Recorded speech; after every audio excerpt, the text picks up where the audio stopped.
अजून एक मोठी बातमी आपल्यापर्यंत पोहोचते। राजधानी दिल्लीमध्ये सर्वपक्षीय बैठकीला आता सुरुवात झालेली आहे। दहशतवादी हल्ल्यानंतर केंद्र सरकारनं ही बैठक बोलावलेली आहे। अमित शहा, खरगे, सुप्रिया सुळे आणि राजनाथ सिंग या बैठकीला उपस्थित आहेत। या क्षणाची सगळ्यात मोठी बातमी, ठाकरे गटाचा एकही नेता या बैठकीला उपस्थित नाहीये।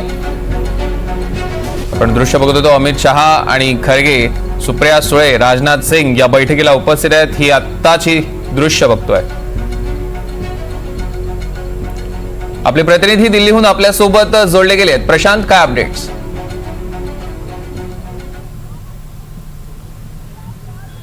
जी देखिए, ये बैठक शुरू हो गई है। इस बैठक की अध्यक्षता रक्षा मंत्री राजनाथ सिंह कर रहे हैं। साथ में अमित शाह, विदेश मंत्री एस जयशंकर और वित्त मंत्री निर्मला सीतारमण, फिनांस मिनिस्टर निर्मला सीतारमण भी सरकार की तरफ से मौजूद हैं। और जेपी नड्डा, बीजेपी के अध्यक्ष, और कांग्रेस के अध्यक्ष मल्लिकार्जुन खड़गे, उसके अलावा लोकसभा में विपक्ष के नेता राहुल गांधी भी मौजूद हैं और तमाम दलों के सांसद मौजूद हैं। महाराष्ट्र की अगर बात करें तो वहां से शिवसेना से श्रीकांत शिंदे मौजूद हैं इस बैठक में। इसके अलावा एनसीपी एसपी से सुप्रिया सुले और एनसीपी से प्रफुल्ल पटेल मौजूद हैं इस बैठक में। देखिए, इस बैठक में दो प्रेजेंटेशन दिए जाने की उम्मीद है। पहला, जो विदेश मंत्री एस जयशंकर हैं, वो जो अभी फैसले लिए गए हैं, कल भी सीसीएस में जो फैसले किए गए उसके बारे में सभी पार्टियों को जानकारी देंगे और उनसे राय, उनका ओपिनियन लेंगे। दूसरा, गृहमंत्री अमित शाह इस बात की जानकारी देंगे कि पूरी घटना जो हुई है वो कैसे हुई है और उसके बाद सुरक्षा बलों की तरफ से, सिक्योरिटी फोर्सेस की तरफ से क्या क्या कदम उठाए जा रहे हैं आतंकवादियों को पकड़ने के लिए भी, और वहां पर जो सिक्योरिटी की स्थिति है उसको और मजबूत करने के लिए। तो दो प्रेजेंटेशन दिए जाएंगे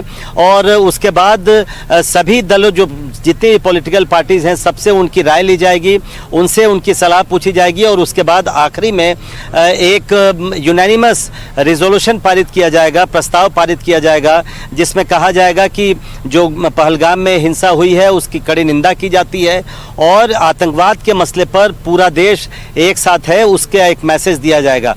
तो इस बैठक में कांग्रेस ने ये कहा है कि दिन में ही कि उनकी तरफ से ये सवाल पूछा जाएगा कि वहाँ पर सिक्योरिटी लैप्स हुआ है, सुरक्षा में चूक हुई है और इंटेलिजेंस का फेलियर हुआ है। तो इस तरह के सवाल राहुल गांधी और मल्लिकार्जुन खड़गे इस बैठक में पूछेंगे।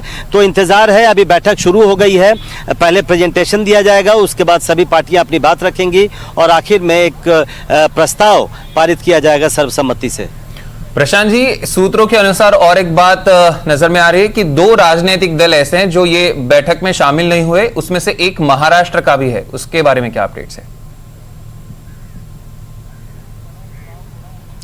जी देखिए, एक तो जेडीयू है जिसने ये साफ कर दिया था कि चूंकि उसके सारे नेता आज बिहार में प्रधानमंत्री का कार्यक्रम था वो वहां पर हैं तो वो नहीं आ पा रहे हैं। लेकिन दूसरा, शिवसेना उद्धव ठाकरे गुट से भी कोई प्रतिनिधि इस बैठक में नहीं आया है। अब इस औपचारिक तौर पर फॉर्मली इसके पीछे कोई कारण नहीं बताया गया है। इतना ही कहा गया है कि वो चाहते थे कि ऑनलाइन जुड़े वो इस मीटिंग से, लेकिन चूंकि ये बैठक दिल्ली में हो रही है और सबके साथ हो रही है तो उसमें इनेबिलिटी दिखाई गई सरकार की तरफ से।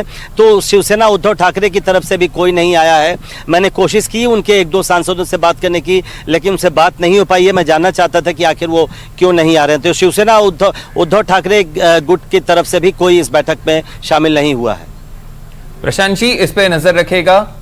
धन्यवाद, आपने हमसे बातचीत की इसलिए।